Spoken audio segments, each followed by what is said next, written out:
Sadhu, sadhu, sadhu.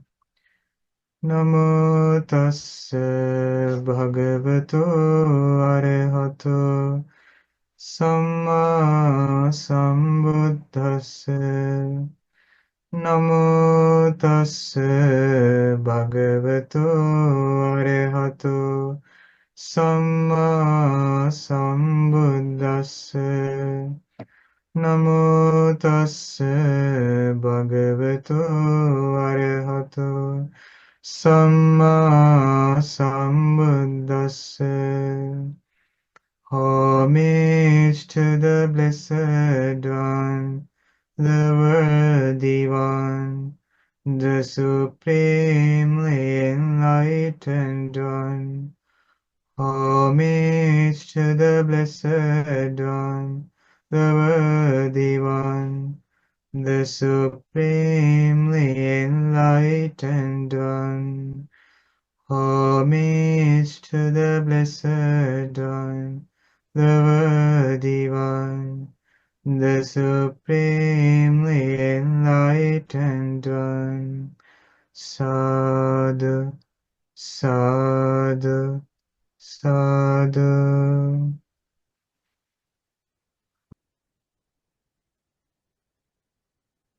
Okay, let's begin our Dhamma discussion. I hope everyone doing good.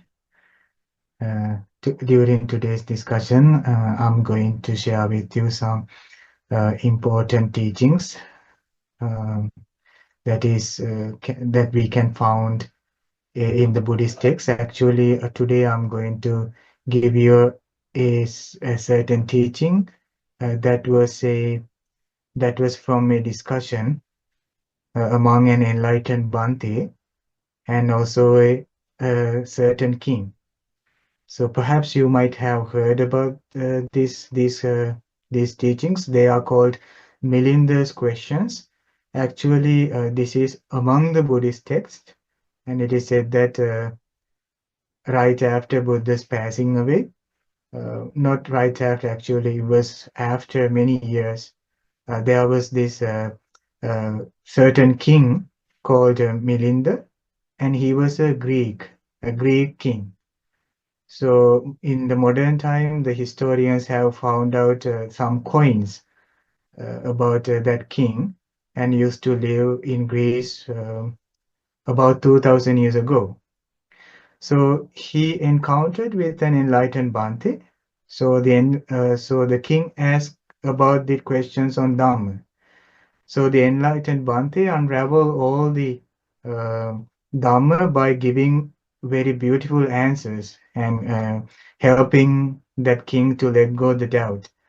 So later it became very popular among the practitioners because it covers many questions that can arise dilemma among the practitioners.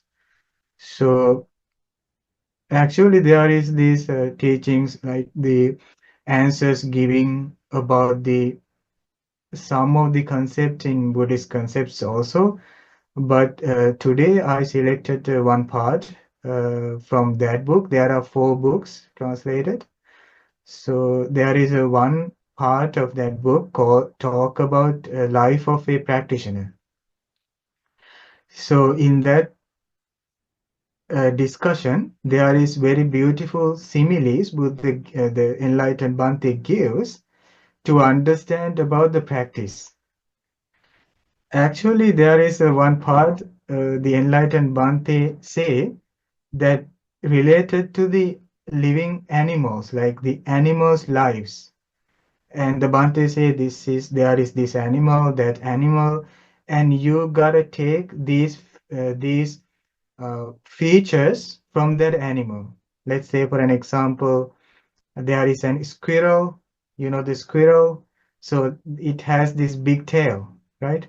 So now the enlightened Bhante say, you should take one fact from that squirrel.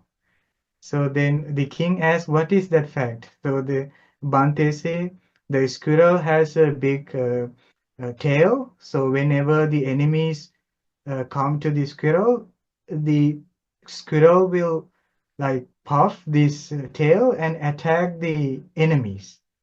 So let go the enemies and keep enemies away because it frightens the enemies.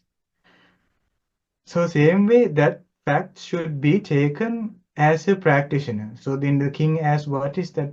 How can I apply this to the practice?" So then the kings, the enlightened Bhante say, "You should take the Satipatthana, the four no, four foundations of uh, mindfulness to attack the unskillful thoughts, just as the squirrel uses its tail."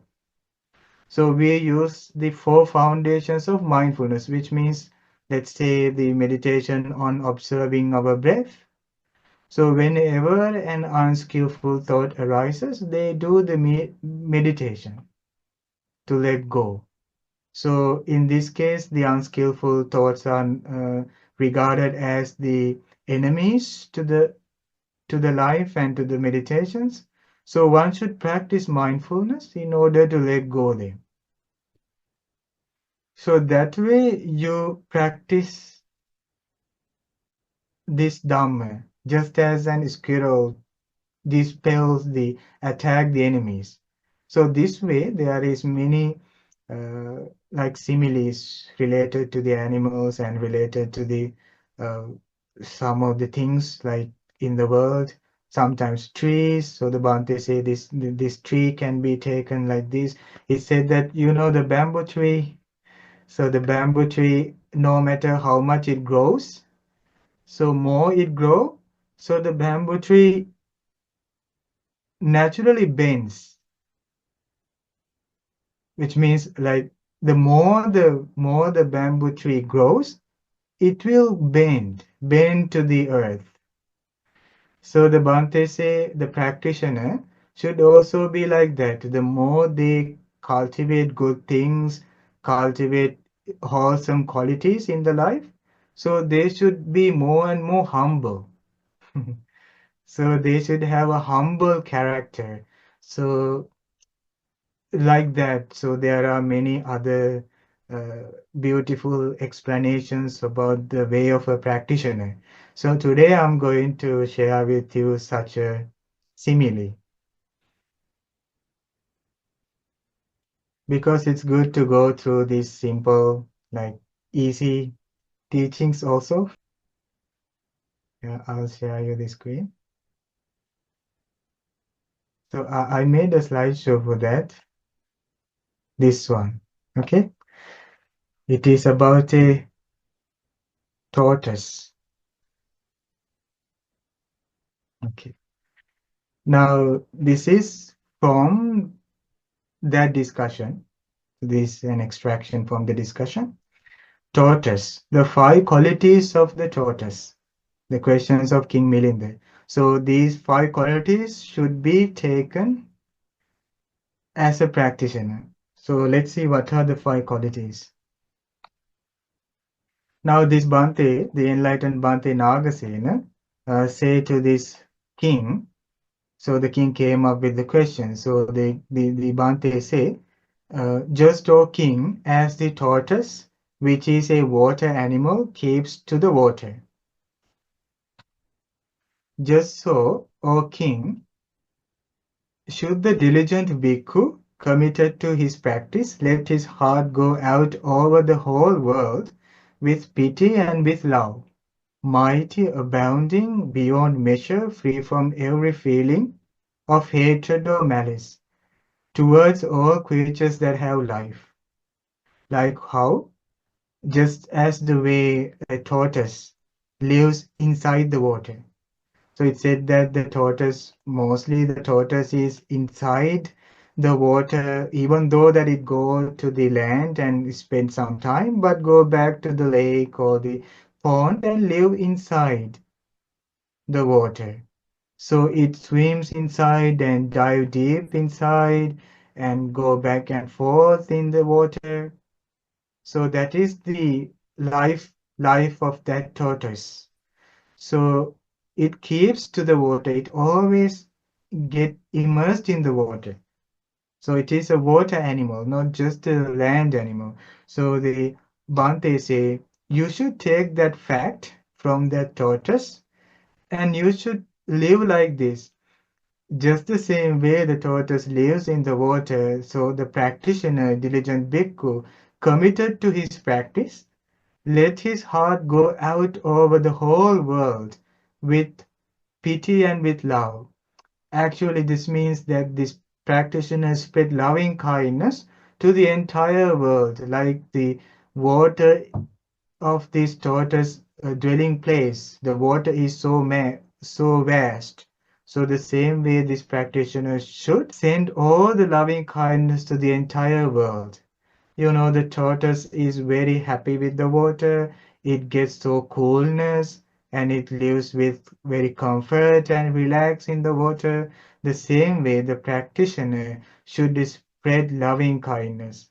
And here the loving kindness is treated as the Bhante says should practice mighty, abounding, beyond measure, which means unconditional, free from every feeling of hatred or malice, so should not get in until that they don't get any anger. One should cultivate loving kindness. And it says, towards all creatures that have life, no matter whether they are far or close, or long, short, little animals or big animals, so should spread loving kindness. So it is the dwelling of the practitioner. So one should keep on cultivating love and compassion to the world.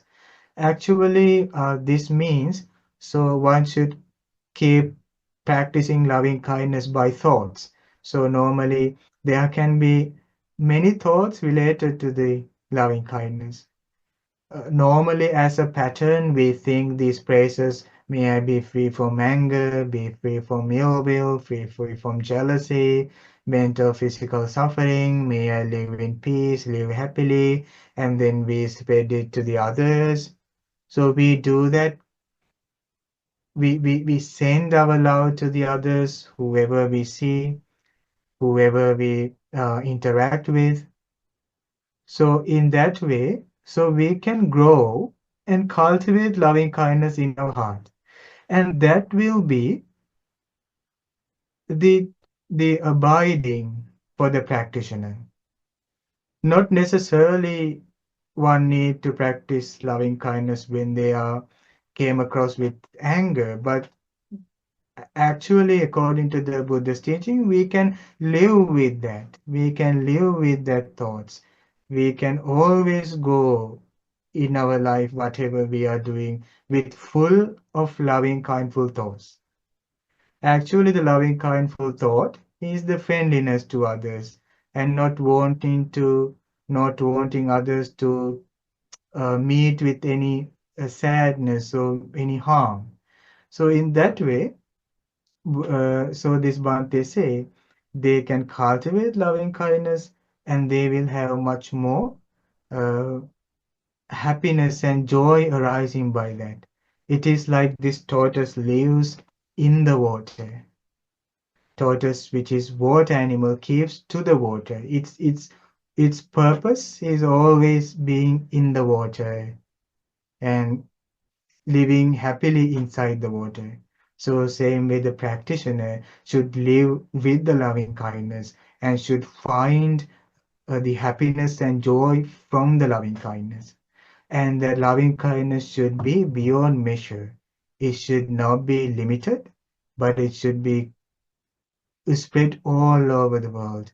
Now, actually, sometimes we see, like, sometimes we find difficulty by practicing loving kindness because of our own beliefs. Sometimes we have beliefs about the world, views about the world that we hold, and we might, like, we usually think, oh, we should not spread loving kindness to the entire world. But according to this Bhante, the Bhante say, you should spread loving kindness because it brings your heart, your mind a peaceful state, and it brings you inner joy because of meditating like that. Okay, so the next Buddha say this, the enlightened one, they say this. And again, the second factor, the second thing one should take from the tortoise. And again, O king, just as the tortoise, when swimming on the water and raising its head, catches sight of anyone and immediately dives into the depths to avoid being seen. It is said that this tortoise comes out from the water. Sometimes, perhaps you might have seen. So they are raising their head and taking out from the shell and look at the sky or sometimes at the space, and they keep staring. And it's said that as soon as they see anyone around, what they do is they go back and jump into the water and dives deep into the water. And it said that they have intention, may nobody see me. They like to get into the water and stay inside the water. So they immediately jump into the water there where they used to live. Whenever they catches a sight of another, so they don't like to see animals, men or women, or they don't like creepy things. So what they do is that even though that they are putting their head up out, but whenever they see, they will jump back into the water and disappear among the water. Just so, O king, should the diligent bhikkhu, when evil inclinations arise, immediately immerse himself in meditation, diving deep, so those unwholesome tendencies cannot take hold of him. So, what the practitioner does is that whenever the evil inclinations, which means here, it can be a greed, it can be anger, it can be a jealousness, it can be um, any other unskillful thoughts which distracts. So what they do is that whenever those inclinations, defilements, bad thoughts arises, immediately immerse themselves in the meditation because they used to live in the water of like the full of loving, kindful thoughts. Whenever they see that there is an evil thought, what they do is that they jump back to the meditation.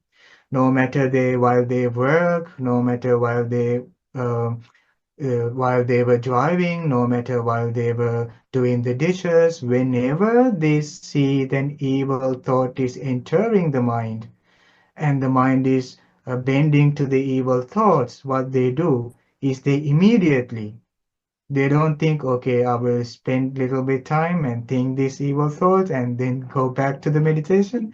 No, but immediately, as soon as possible, what they do is that they jump into the meditation and dive deep into the meditation. They will fill themselves up with the beautiful, loving, kindful thoughts, and they dive deep in those thoughts.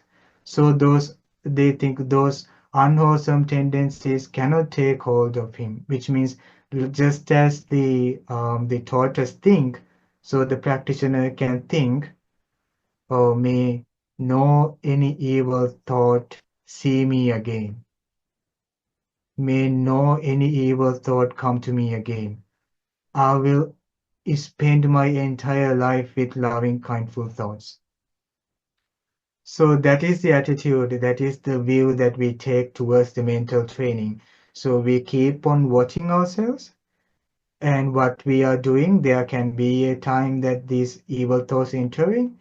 No matter like how we learned so far is that when the anger arises, we practice loving kindness. But loving kindness itself is a good, skillful mental thought, a skillful mental state, so which we can trust on.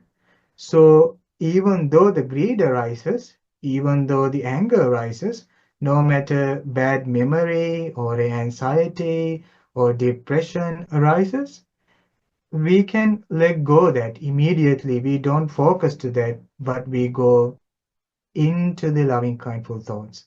It is like switching. We switch. We skip the pattern of the unskillful thought and we put ourselves into the loving kindness. Because the loving kindness brings more and more joy and inspiration, we can rely on that side and we can neutralize the power of that distracted thoughts. So it is very good to have this kind of a strong determination to the heart that mean whenever that a bad thought arises in me, I will jump into my loving kindness thought. So the loving kindness has to be grown and cultivated very well. So let's say while we were meditating on our cushion, so we might think, okay, I only try to meditate at this time at this point like while I'm on the cushion, but later I don't want to grow and cultivate loving kindness. No, even though that we go off the cushion, we go along with these thoughts. We keep on thinking those thoughts. May I be free from anger, free from ill will, and may others be free from anger, free from ill will. May no harm come to them, may no harm come to me. So if we were to do like that, that type of good cultivation of good thoughts will bring us the security, will bring us the protection. You know, it is said that among the teachings of Buddha say that one should meditate up until they take the meditation object as a vehicle. Now, you know the vehicle, you know the, let's say our car. Now the Buddha say you should meditate up until the meditation object turn come to a something like a car. So what is a car? What is a vehicle? It is our protected space. It is where that we get in and it is the thing that we get in and we go wherever we want. If we want to go to the uh, workplace, we go with the car. If we want to go to the shopping center, we go with the car. When we want to go to the our house, we go with the car. To the school, we go with the car. So the car help us, the vehicle help us uh, protectively, and with the safety to reach to the destination that we want. So the Buddha say when a person meditate, the meditation object should become a something that we can safely get into that and take us to the wherever we want, which means let's say in a time that we are in a deep pain, if we were to develop meditation well, we can get into the meditation more easily and we can live with that and we can move forward without any sadness uh, through the practice. So the Buddha said the meditation object should be that much powerful and uh, should work on that up until it come to us as a vehicle. So the vehicle can take us everywhere we want. We can travel very safely. So the same way the meditation should be practiced like that. Over time, we will see that the peace of mind together because of the loving kindness will bring us more and more protection in the midst of the problems that we face in our day-to-day life. So that Bhante say that is one thing. The second thing one should take from the tortoise. Let's say the third one. And again, O king, just as the tortoise comes out of the water and basks in the sun, just so, O king, should the diligent bhikkhu, when rising from meditation, whether sitting, lying down, standing, or walking, apply his mind to the great struggle against unwholesome states. So the meditation would not be very easy. Letting go the distractions won't be very easy. But if a person were to apply great struggle here means our energy, our effort. So we can be should, so the practitioner should apply one's mind with that great struggle against unwholesome states. No matter that person is sitting, lying down, standing, or walking, so should continuously put their effort, put their power to abandon unwholesome states. So it is like this tortoise lives under the sun. You know, it said that the tortoise, while he was abiding in the water, at some point they come back out from the water and go for a walk in the land. And when it sees the sun, it stays a little bit up until it gets some warmth from the sun. It stays with the pleasant touch of this of the rays of the sun. So this tortoise live with that comfort and relaxation that is receiving from the sun. So the enlightened Bhante say that fact should be taken by a practitioner, and it is just as the effort it is same as the effort when the practitioner applies to their life. So the effort is just as the sun rays, so it has very big power to give us the warmth, give us the heat that we need to eradicate unwholesome states. You know, when it comes to the angry thought, normally what happens is our mind becomes so much limited. When an unskillful thought arises, our mind becomes very limited. It will like attach to that unwholesome state, attach to that unwholesome thought, and will live with that, and don't will not easy to see the clear picture of the situation when the anger arises. So, but when there is energy, when there is effort, when we do that great struggle against unwholesome state, which means here in this case the anger, so we can use that power to let go that anger and go back to the loving kindness.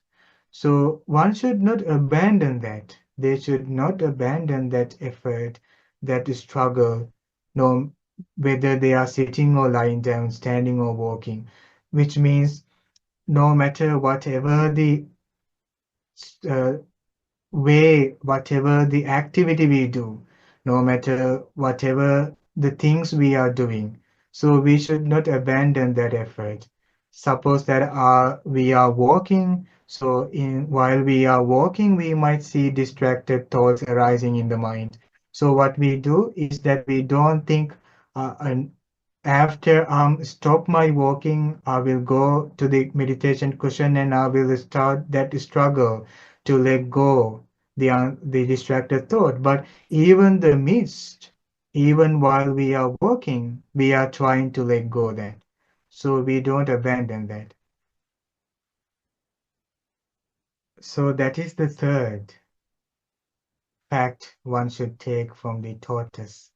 And the next, the enlightened Bhante say, fourth one, and again, O king, just as the tortoise digs a hole in the ground and lives alone, just so, just so, O king, should the diligent bhikkhu, giving up worldly gain, honor and praise, dwell alone in quiet places, deep forest, hills, caves, and other silent, remote places. It said that this tortoise is living inside a hole that it make in the soil.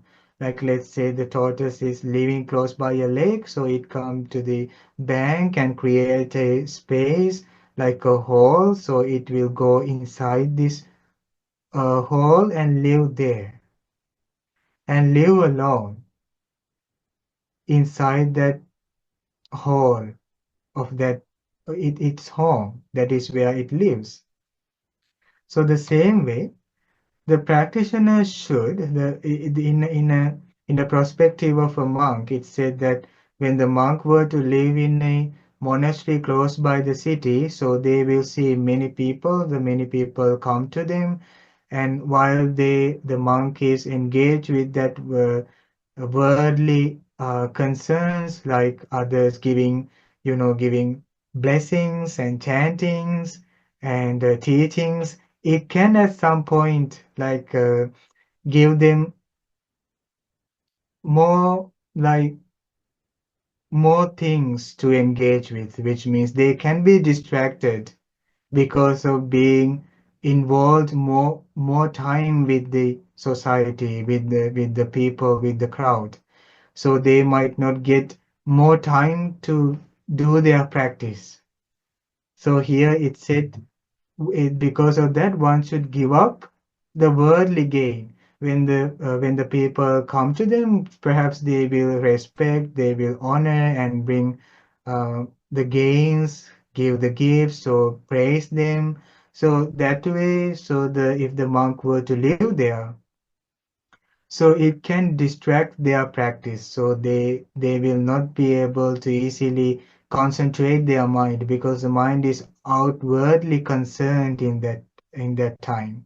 So because of that, the monk should dwell alone in quiet places, deep forest, hills, caves, and other silent remote places.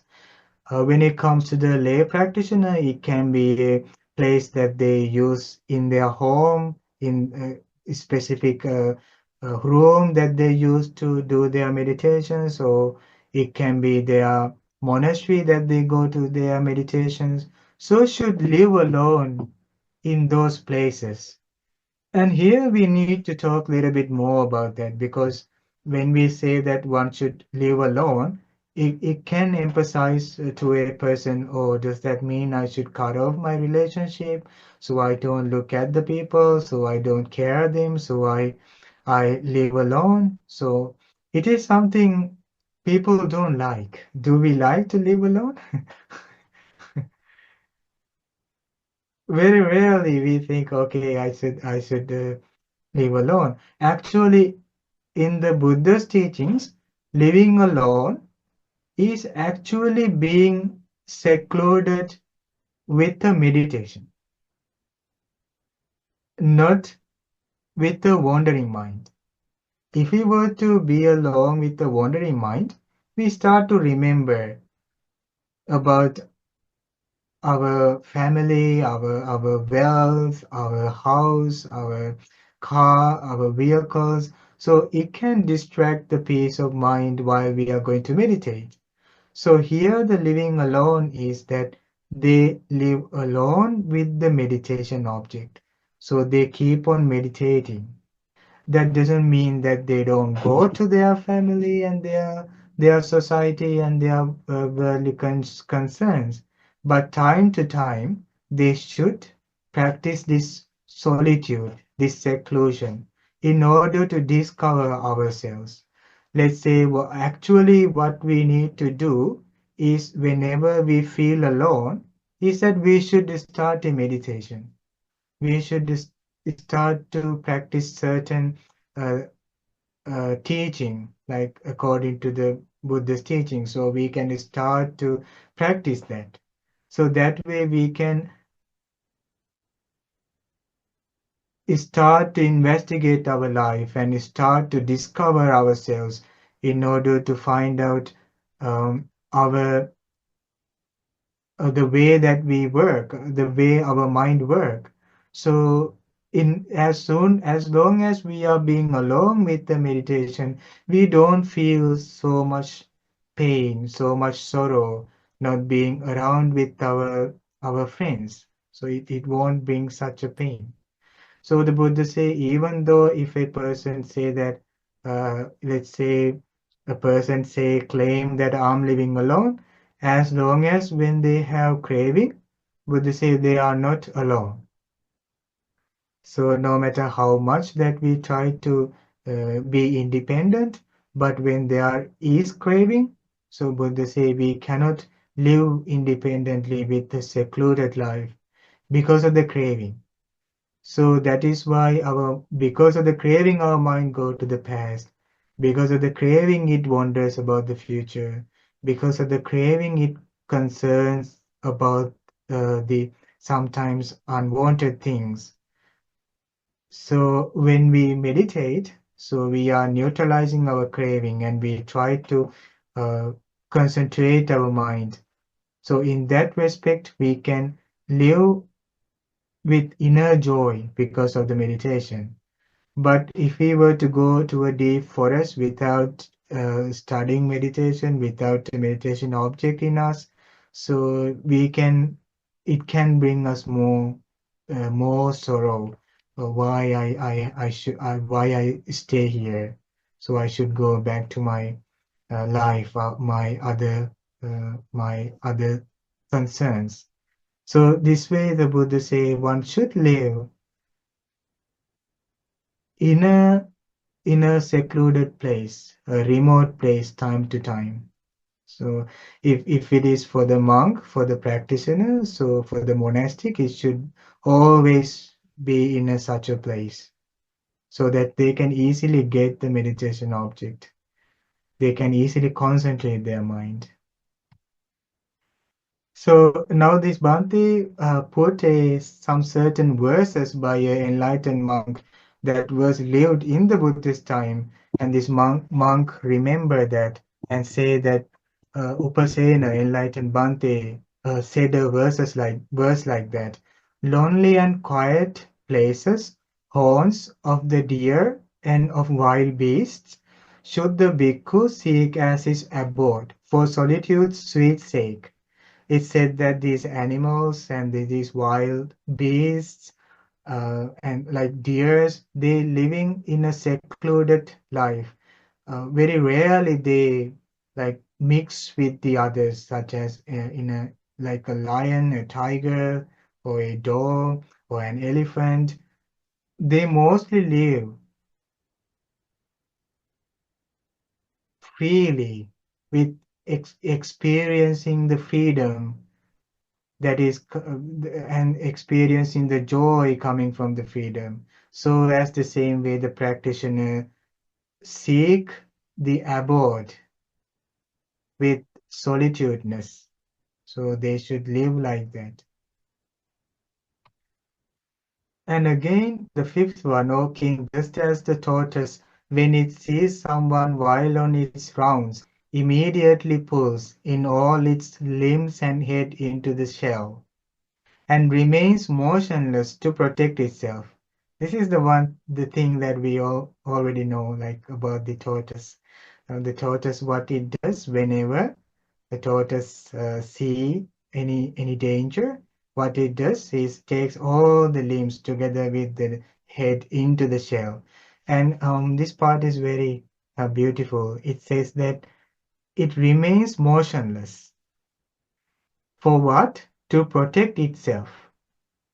Why it take all the limbs and the head into the shell? To be motionless and to protect itself.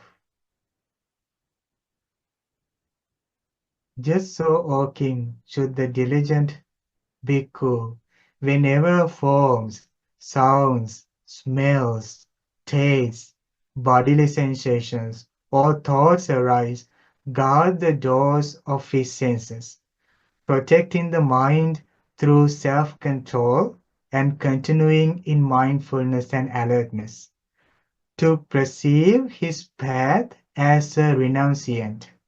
It's said that the purpose and the goal of that practitioner is to preserve his path as a renunciant. So the renunciant means the one who devoted himself entirely to the practice, and he protect that by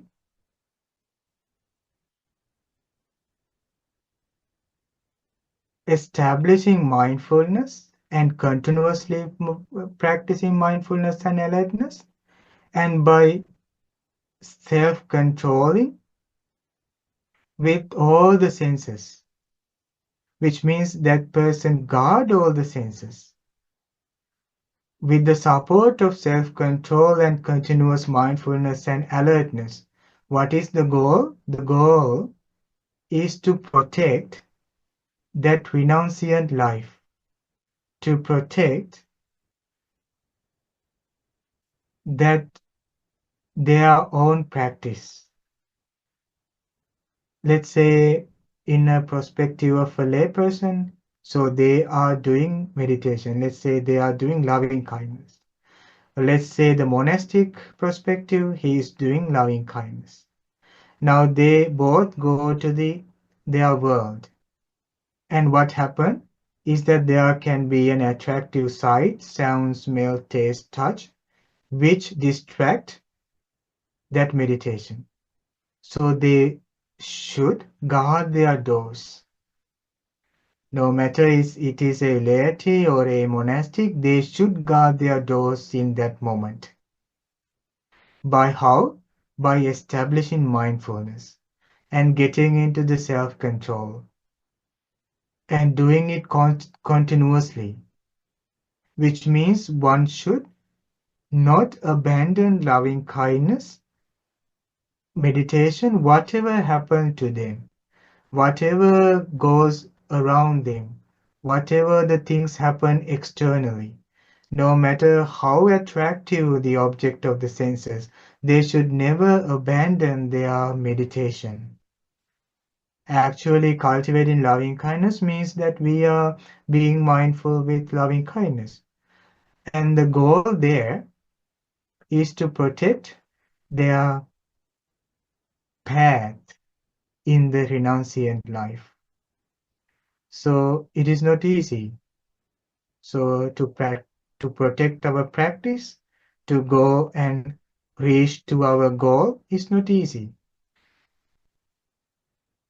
Just as the same way the tortoise gets all the limbs inside the shell, one should take should not focus their attention to whatever they see, hear, smell, taste, touch, but they should be inside in order to protect them, just as the tortoise protect its life. We as practitioners should protect our practice up until we reach to the goal by establishing mindfulness, continuously cultivating loving kindness. Okay. So then the Bhante remembered about the something said by the Buddha. It was like 500 years ago before this discussion, Buddha was passed away. So this Bhante said, O King by the Blessed One, in the most excellent Samyutta Nikaya, Samyutta Nikaya, we are being studying that. In the Sutta of the parable of the tortoise, see the enlightened Bhantes, they don't say their own teachings. What they do is they extract the teachings from the Buddha. They don't say whatever they feel, they realize. I mean, whatever they think, like personal opinions. But what the Bhante say, the enlightened Bhante remember about the Dhamma. And he said, in that place, in the Samyutta Nikaya, in that sutta, there is a parable of the tortoise, which means the Buddha himself also taught once about the tortoise. Just the same way the enlightened Bhante is teaching that to that king. So he said, oh, that was said by the Buddha, great king. There is a parable in the Samyutta Nikaya, the parable of the tortoise. Let's see what the Buddha said. As the tortoise withdraws his limbs into his shell, let the bhikkhu withdraw the thoughts of his mind, independent, harming none, set free himself, speaking evil of none. He said that if all the senses were to protect it, they don't speak any evil of anyone. Oh, that person said this to me, that person didn't give me what I like, that person criticized me, that person blames me. They don't speak any evil. They set free themselves and they don't harm anyone and live independently. That is why one needs to practice the meditation. So it is like the life of that tortoise. So these are the 5 things. should be taken by a tortoise. Okay, whenever you hear about a tortoise, now you will remember about this teaching. Perhaps this might be the reason why this Bhante, enlightened Bhante, gave us this type of a simile. The first one, shall we go is quickly? The tortoise live in the water, the same way practitioner should live with loving kindness and should dive deep into the loving kindness. Just as this tortoise puts its head out from his shell and look at the sky, and when somebody were to, if it were to see somebody, it jump back into the water. The same way, whenever there is a bad thoughts arising in the mind, they should jump into the loving kindness and should dive deep in that loving kindness. Third one, so it goes to the sunrise. It goes to the sun rays and keep the body warm. The same way, the practitioner should warm them up with their energy, with their effort. Here it means great struggle, no matter whatever they are doing. And the fourth one is that just as the tortoise dig a hole in the ground and lives alone, the same way the practitioner should abandon all those worldly concerns, gain honor, praise, and should go to the deep forest. He said that the practitioners live in the with among others because they desire gain, honor, praise. I mean, in a perspective of a monk, so they easily get attached to that because others are praising, so they think, okay, I should live here. I should not go to a secluded place. So, but the practitioner should go to the rest secluded place, like the tortoise. The next one was the fifth one was that immediately should pull like the tortoise immediately pull all the limbs to protect himself. Same way should guard their senses and keep continually establishing mindfulness in order to protect them up until their goal in their renunciant life. So yes, friends. Sadhu, sadhu. May this teaching support us to attain enlightenment and also to make our mind peaceful. And may this teaching help us to soon attain soon realize the Four Noble Truths in this Gautama Buddha's dispensation. Sadhu, sadhu.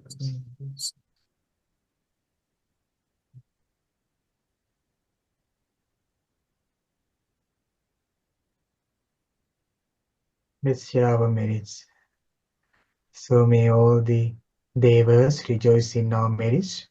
By the power of this merit, may they have long life, happiness, health, beauty, and may they soon attain Nibbana.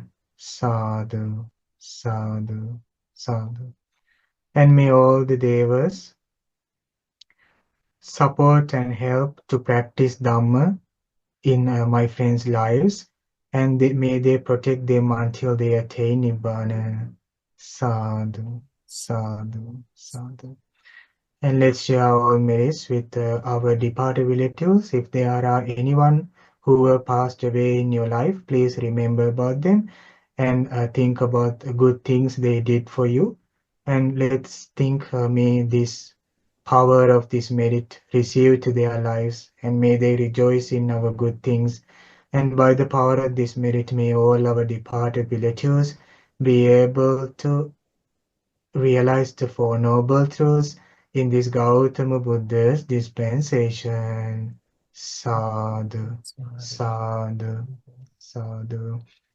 And also, may my teacher Bhante and all the other Bhantes rejoice in our merits. And by the power of this merit, may all the Bhantes have the ability and have the power to understand the Four Noble Truths in this Gautama Buddha's dispensation. Sadhu, sadhu. Finally, may my friends, together with their families and their children and their parents, rejoice in these merits, whatever you are doing, all your activities, your occupations, jobs, and everything gets success. May you have long life, happiness, health, and beauty.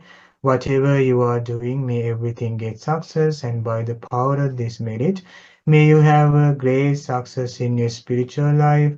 May you have great opportunity to practice this beautiful Dhamma, and may you have peace of mind, and may you soon be able to realize the Four Noble Truths in this Gautama Buddha's dispensation. Sadhu, sadhu, sadhu. Okay, friend, thank you so much for joining with me. May you be well, happy, and peaceful.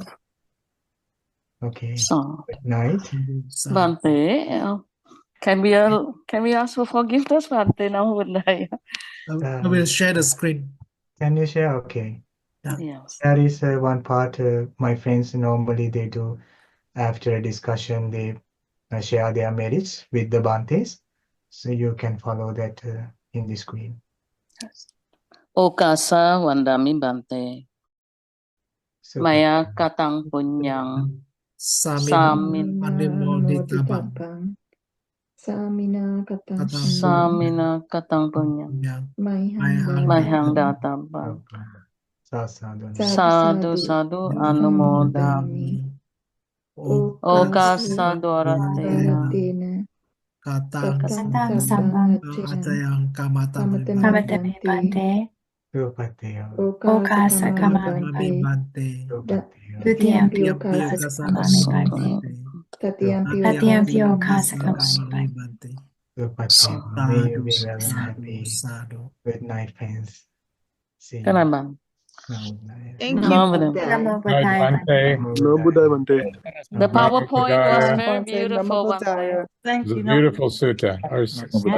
Excellent. And the PowerPoint was beautiful, Bante. I Yeah. love it. Our With the It's like for turtles. the children. It's like the children book. It's okay. We are all still kindergarten. I thought to share a thing this time. Yeah. Sad. Okay. Namo Buddhaya. Thank you, Bante. Namo Namo Buddhaya. Buddhaya. Thank you, Namo Bante. Buddhaya, Bante. Namo Namo Buddhaya, Bante.